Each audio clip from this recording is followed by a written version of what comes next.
Good morning. My name is Allison Robertson, and I'm here with my colleague Marvin Swartz from Duke University School of Medicine. We'll be talking this morning about our PHLR study that is ongoing now and finishing up in May. First, I'd like to acknowledge my collaborators on the project. Marvin Swartz again, two collaborators in Connecticut from the Department of Mental Health and Addiction Services, Sharu Lin and Linda Frisman, who are also at the University of Connecticut. And consulting on the project is John Petrilla from University of South Florida. So what I'll do first is lay out the broader problem of interest here. I'll then move to specifically the topic of interest for our study. I'll describe our study design, the results we've got to date, and then kind of wrap up with next steps to finish up our project and also future research in this line. So broadly, to describe the problem of interest here is an increasing trend in criminal justice involvement among adults with serious mental illness in the United States. About 2 million people with SMI enter U.S. jails each year. About 15% of men and 30% of women in U.S. jails have a diagnosable serious psychiatric disorder, and that compares to about 5% prevalence in the general population. And then to complicate matters, among those adults with SMI who do become involved in the justice system, the large majority also have often very serious substance abuse problems.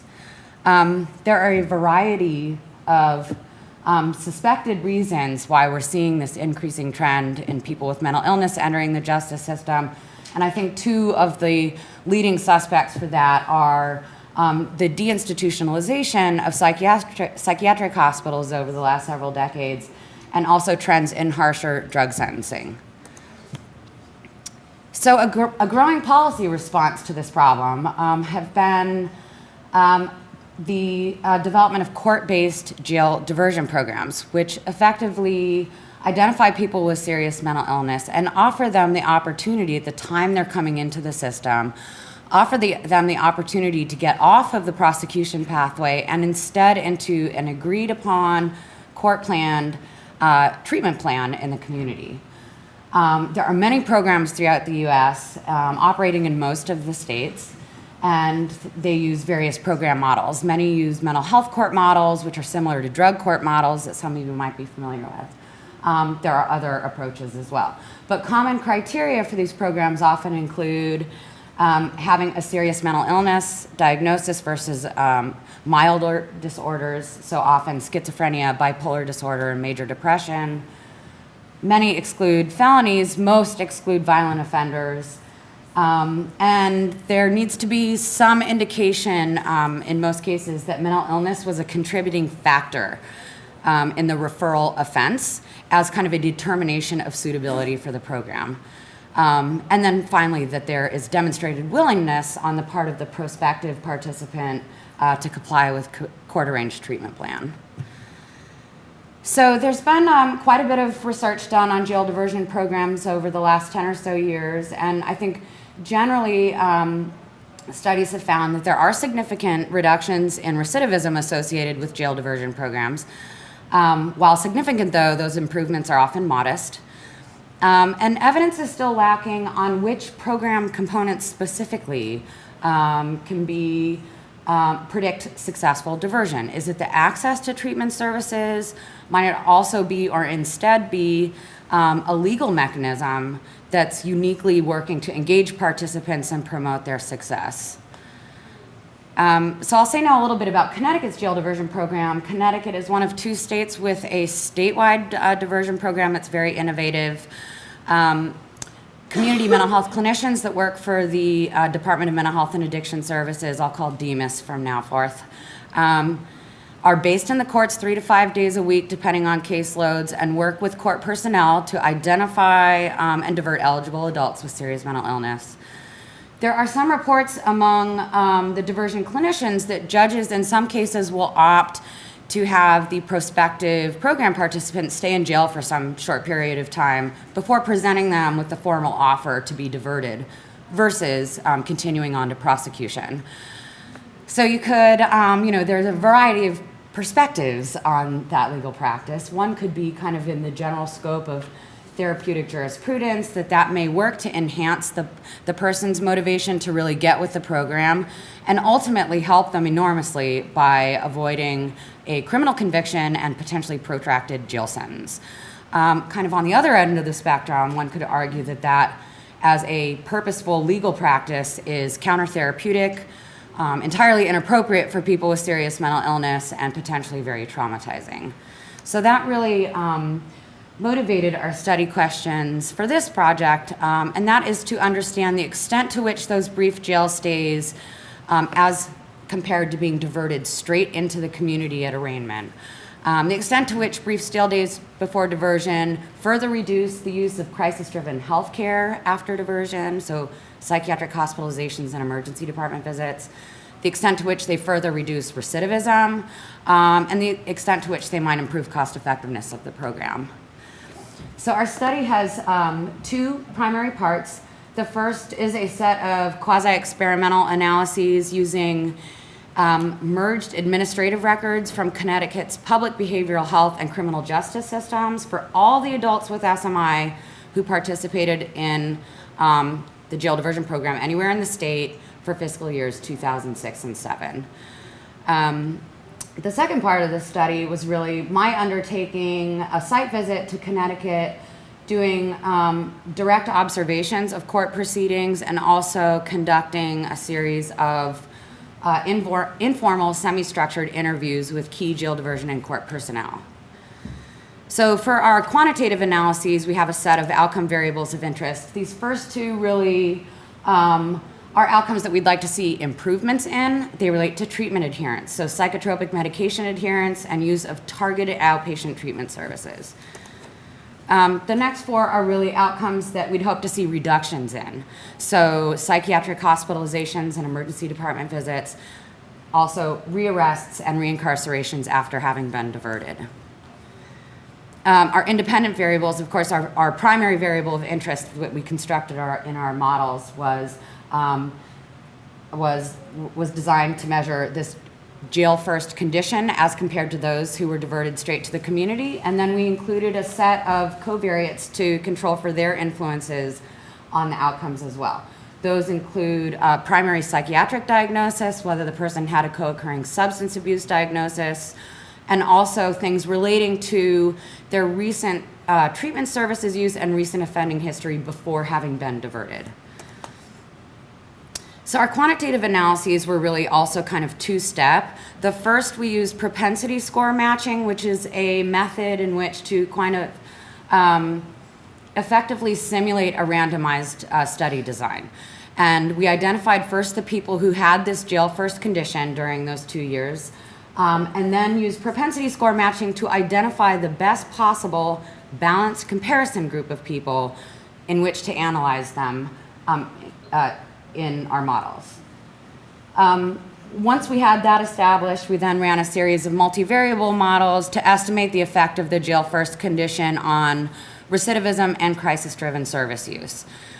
We did that looking at binary outcomes for odds of offending over time after diversion. We did two-part models that account for the odds and the level of the event of interest as an outcome. And then we also used structural equation models to test for what might be important mediators of the relationship between the jail first condition and our ultimate outcomes of interest.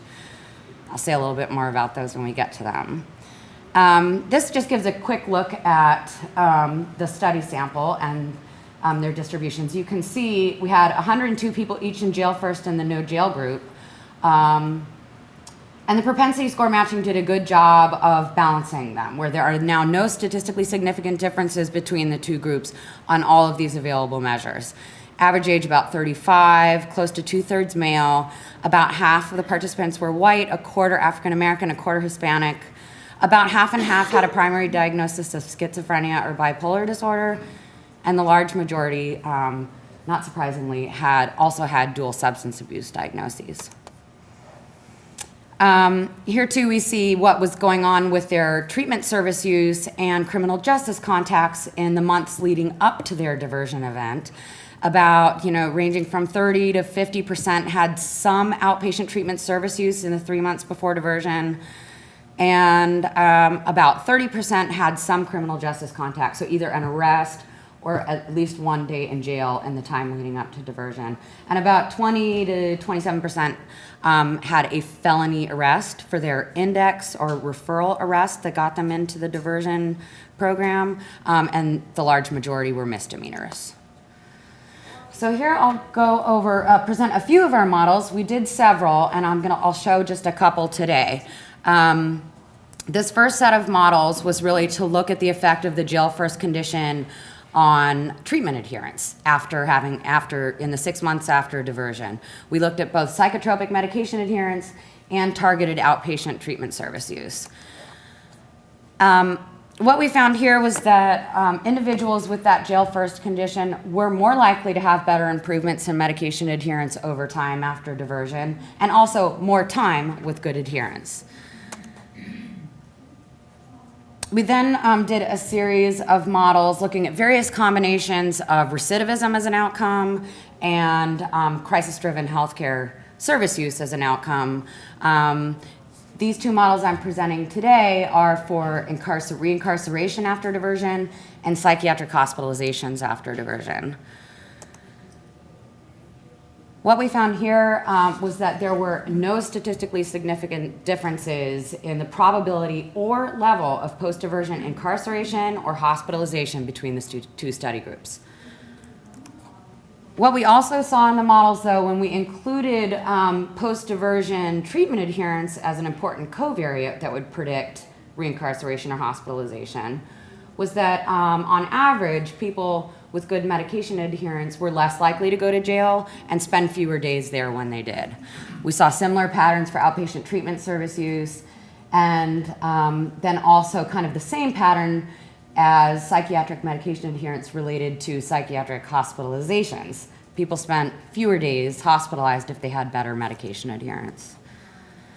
So to summarize what we found in our study models, this first link here, we have found that spending some time in jail before being diverted was indeed significantly associated with improved treatment adherence after diversion. For that second step in the model, our main models, as I showed, suggested that treatment adherence reduces some of those main outcomes of interest, so reincarceration and hospitalization. But when we conducted this formal mediation analysis using structural equation models, we found that there was indeed no significant effect in post-diversion over time. And finally, and probably most importantly, we also found no direct or indirect effect of that study condition, spending time in jail before diversion, on our ultimate main outcomes of interest. So I think what we have here suggests that there is no empirical evidence to support that legal practice is improving people's outcomes as they relate to reoffending, emergency department use, and hospitalization after diversion. But again, there's this question about the role of treatment adherence. It looks as if it may be a necessary component to doing well after diversion, but in some ways not sufficient to actually get you to continued good outcomes with reduced recidivism and hospitalization. So I'll quickly just say a few things about my site visit. I spoke with several people. It was just fascinating. I interviewed a judge, a couple bail commissioners, a public defender social worker, court coordinator, and several jail diversion clinicians. And with all their very different perspectives, a few key themes emerged from those interviews. And this was, I was really asking them largely about their perspectives on people spending time in jail before being diverted, the extent to which they thought that could benefit some people or be a detriment to others. One of the themes was that where the goal is to divert clients out of arraignment whenever possible, that the court's primary responsibility is to keep public safety in mind. And so that really comes first, even though they do have this very strong commitment to helping engage people in treatment services that they need and ultimately try to get them out of the justice system. Also that the frequent flyers, people who are getting arrested and showing up in court over and over and over, they were also the most likely to spend some time in diversion.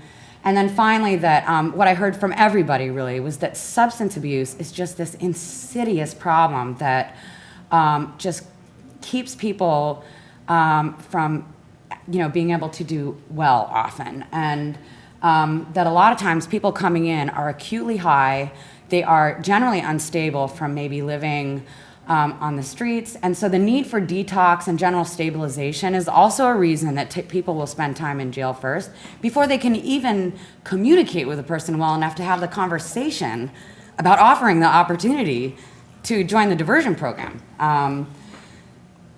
So that was all very interesting. Next steps, we'll do some cost analysis. We'll also rerun our models using a larger, more inclusive study group, this time not conditioning on having Medicaid.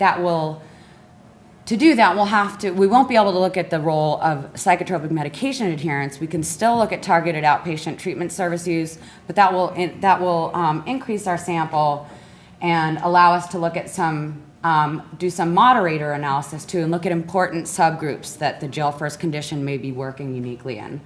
And I think future research in this line would really be important to examine the role of treatment adherence more carefully and understand more about how and why that is a necessary component to doing well, but why it's not sufficient. So understanding what else needs to go along with the improved medication adherence to get people to stay out of jail, to avoid being rearrested, and to have better mental health functioning and general functioning in the community. I think that's it. Thanks very much.